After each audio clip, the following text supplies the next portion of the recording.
Good morning, 10th Standard English Medium, GT Sheet Vidyalay. Very warmful welcome again in video lecture series. Okay guys, આજે આપણે ગુજરાતી ભાષાની અંદર chapter number જે 6 એકમ 6 છે લેખન વિભાગ, એમાં આપણે ગયા વિડીયોમાં સંક્ષેપીકરણ અને અહેવાલ લેખન વિશે વાત કરેલી. આજે એ જ શ્રેણી અંતર્ગત, લેખન શ્રેણી અંતર્ગત આજે આપણે અર્થ વિસ્તાર અને નિબંધ લેખન એ બે લેખન અંગેની ચર્ચા કરશું. તો આપ સૌને મારી એક વિનંતી છે, અનુરોધ છે કે જ્યારે પણ લેખન વિભાગની ચર્ચા કરવામાં આવે ત્યારે ટેક્સ્ટબુક સામે રાખવી, કારણ કે એ ટેક્સ્ટબુકના કોન્સેપ્ટથી જ હું આપની સાથે ચર્ચા કરું છું. કે મારો વિડીયો જુઓ અને ટેક્સ્ટબુક વાંચો ને એટલે બહુ જ સ્પષ્ટ રીતે તમને આખો મુદ્દો સમજાઈ જાય. એટલે આપણે ટેક્સ્ટબુકમાંથી જ સમજાવવાનું રાખ્યું છે. આજે આપણે અર્થ વિસ્તાર વિશેની વાત કરીશું. પેજ નંબર 116થી અર્થ વિસ્તાર શરૂ થાય છે. આપ સૌ અર્થ વિસ્તારથી પરિચિત છો. Expand the idea in English. ગુજરાતીમાં અર્થ વિસ્તાર અથવા વિચાર વિસ્તાર. કોઈ એક પંક્તિ આપી હોય અથવા કોઈ એક મુક્તક આપ્યું હોય અથવા કોઈ એક શેર આપ્યો હોય ગઝલનો, અથવા કોઈ એક કાવ્યની કડી હોય, અથવા કોઈ એક નાનકડું સ્લોગન હોય, સૂત્ર હોય, અને એનો અર્થ લખવાનો અને પછી એનું વિવરણ એટલે કે એનું વિવેચન કરવાનું, એની ઉપર ટિપ્પણી લખવાની. તો આને અર્થ વિસ્તાર કહે છે. આને અર્થ વિસ્તાર પણ કહેવાય છે અને વિચાર વિસ્તાર પણ કહેવાય છે. બે સિનોનિમ્સ વર્ડ છે. તો સૌપ્રથમ પંક્તિ વાંચવી જરૂરી છે. 2-3 વખત આપણે પંક્તિ વાંચી લઈએ, 2-3 વખત એ આપેલું કાવ્યની કોઈ નાનકડો અંશ હોય કે કોઈ પંક્તિ હોય કે કોઈ શેર હોય તો એ સરખી રીતે વાંચી લઈએ તો એનો અર્થ સમજાઈ જાય. એટલે 2 કે 3 લાઇનમાં અર્થ લખવાનો અને પછી એનું વિવેચન કરવાનું. આને કહેવાય અર્થ વિસ્તાર. 4 માર્કનો આ પ્રશ્ન છે. બહુ જ સરળ પ્રશ્ન છે, આપણને આવડી જાય એવો હોય છે. અને આપણે ઘણા બધા વર્ષોથી આ વિચાર વિસ્તાર તમે આઈ થિંક 6, 7, 8 સ્ટેન્ડર્ડમાં કર્યું છે, 9th સ્ટેન્ડર્ડમાં પણ તમે મારી પાસે શીખ્યા છો કે કેવી રીતે અર્થ વિસ્તાર લખાય, અને હવે 10th સ્ટેન્ડર્ડમાં તો તમારી માસ્ટરી આવી ગઈ છે. અત્યાર સુધી નાના ધોરણમાં પાઠ્યપુસ્તકમાં આવતા કાવ્યોની પંક્તિઓ જ પૂછાતી, પણ હવે 10મા ધોરણમાં એવું નથી. 10મા ધોરણની અંદર જ્યારે તમે 10th સ્ટેન્ડર્ડ એપિયર કરો છો ત્યારે અર્થ વિસ્તાર માટે પરીક્ષક કોઈ પણ જગ્યાએથી બહુ સારી એવી પંક્તિ લઈ શકે. આપણા ગુજરાતી સાહિત્યની અંદર એવી કેટલીય પ્રસિદ્ધ પંક્તિઓ છે જે વારંવાર અર્થ વિસ્તારમાં પૂછાય છે. એટલે જનરલી સંદર્ભ સાહિત્યની અંદર અથવા તો આપણી ટેક્સ્ટબુકમાં જે અર્થ વિસ્તાર માટે આપણી પાસે 9-10 ઉદાહરણો આપ્યા છે એ આપણે વાંચી લેવા જોઈએ, સમજી લેવા જોઈએ અને એના વિશેનો અભ્યાસ કરવો જોઈએ. તો આજે આપણે અર્થ વિસ્તારને પાઠ્યપુસ્તકના માધ્યમથી ભણીએ, એટલે તમે મારો વિડીયો પણ જોઈ શકો અને આમાં જે લખ્યું છે એ સમજી શકો. તો મેં શરૂઆતમાં કીધું એમ કોઈ પણ ગદ્ય કે પદ્યની પંક્તિનો અર્થ સમજી અને એનો વિસ્તાર કરવો એને અર્થ વિસ્તાર કહેવાય. અહીંયા કેટલાક મુદ્દાઓ આપ્યા છે જે તમારે ધ્યાનમાં રાખવાના છે. એમાં પહેલો મુદ્દો એ છે કે અપાયેલી પંક્તિનો ધ્યાનપૂર્વક એને 2 વખત વાંચો અને પછી સમજો.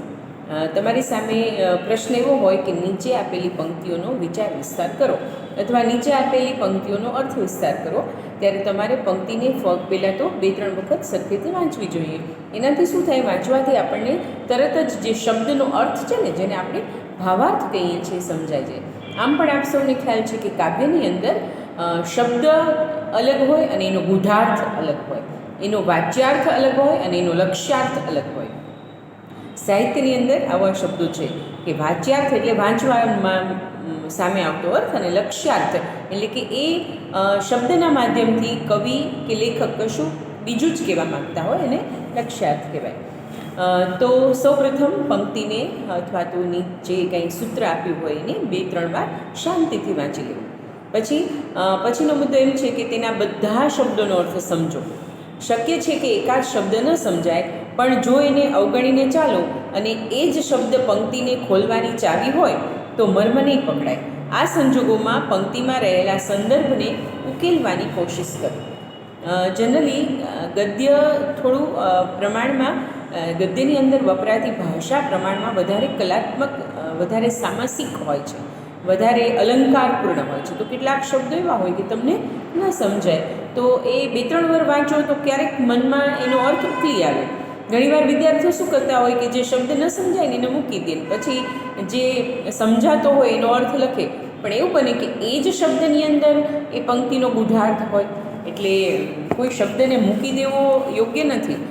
એની ઉપર ચિંતન કરવું જોઈએ. 5 મિનિટ સુધી વિચારવું જોઈએ કે આ શબ્દનો આ રેફરન્સ ટુ કોન્ટેક્ટ છે, આ શબ્દને આ સંદર્ભમાં વાપર્યો છે તો એનો કહેવાનો અર્થ શું હશે. અને પછી જો એ પંક્તિ વ્યવસ્થિત સમજાઈ જાય તો તમારે અર્થ વિસ્તાર લખવામાં તમને ઝડપ રહે. એટલે કોઈ પણ શબ્દને છે ને મૂકી નહીં દેવાનો, શબ્દને ઉકેલવાની ટ્રાય કરવાની. ઉકેલવાની એટલે સમજવાની. પછી આવે છે પંક્તિના વિચારને સમજ્યા બાદ તે અર્થને ખોલવામાં મદદરૂપ થાય તેવા દૃષ્ટાંતો, પ્રસંગો, વિચારો, અન્ય પંક્તિઓ યાદ કરો અને પંક્તિના મૂળ અર્થની નજીક હોય તેવી, મર્મને ઉપયોગી નીવડે તેવી વિગતોનો ઉપયોગ કરી વિચારનો વિસ્તાર કરો. પંક્તિ આપી હોય એનો અર્થ લખીએ, પછી જે વિસ્તારવાળો જે પેરેગ્રાફ છે ને એપ્રોક્સિમેટલી 9 to 10 લાઇન્સ, અને 2 પેરેગ્રાફમાં કરીએ તો 6-7 લાઇનનો 1 પેરા, 6-7 લાઇનનો 2 પેરા. હવે એ પંક્તિને જ્યારે તમે વિસ્તારપૂર્વક સમજાવવા જઈ રહ્યા છો ત્યારે એમાં તમારે એને અનુરૂપ દ્રષ્ટાંત એટલે કે એક્ઝામ્પલ આપવું જોઈએ, એને અનુરૂપ ઉદાહરણ આપવું જોઈએ, એને અનુરૂપ કોઈ એવી પંક્તિ હોય તો એને એટેચ કરવી જોઈએ એની સાથે, એને અનુરૂપ તમને કોઈ સૂત્ર યાદ આવતું હોય તો ઇન્ટુ ઇન્વર્ટેડ કોમામાં લખવું જોઈએ. આ વિચાર વિસ્તાર કે અર્થ વિસ્તાર લખવાની ખૂબી છે. અહીંયા આપણે ખૂબીની ચર્ચા કરીએ છીએ.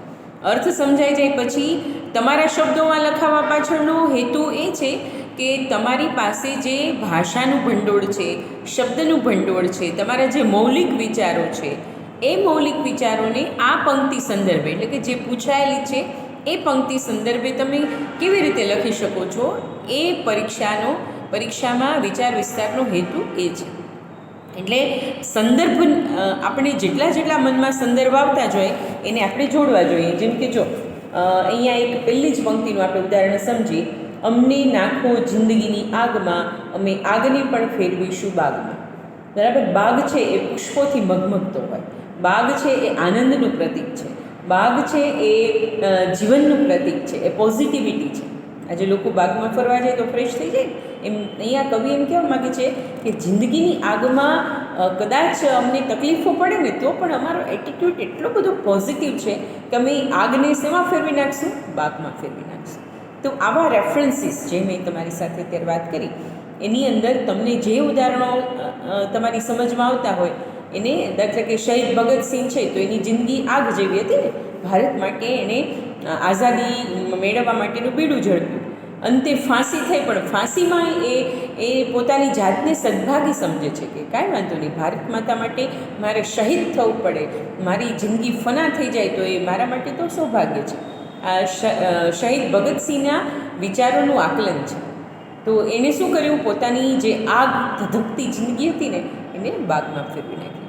ભગતસિંહે ક્યારેય મૃત્યુનો ડર રાખ્યો નહીં, ક્યારેય અંગ્રેજ સરકારના દમનનો ડર રાખ્યો નહીં. તો આવી રીતે પંક્તિને અનુરૂપ તમારી સામે કોઈ મહાન માણસોના જીવનનો એકાદો પ્રસંગ હોય તો એ પ્રસંગને તમે ટાંકી શકો, પણ અહીંયા થોડું લાઘવયુક્ત એટલે કે શોર્ટમાં તમારે લખાણ કરવાનું છે. પછી વિચાર વિસ્તારમાં આખો નિબંધ ન લખાઈ જાય એ ધ્યાન રાખવાનું. એટલે આવી રીતે કદાચ કોઈ પંક્તિ યાદ આવે, કોઈ સૂત્ર યાદ આવે, કોઈ પ્રસંગ યાદ આવે તો તમારે એની અંદર લખી શકાય. આપણે અર્થ વિસ્તાર એટલે કે પહેલાં અર્થ અને પછી વિસ્તાર એટલે કે એનું વિવેચન. તો વિવેચન ત્યારે જ કરી શકીએ જ્યારે આપણી પાસે પર્યાપ્ત માત્રામાં ઉદાહરણો હોય.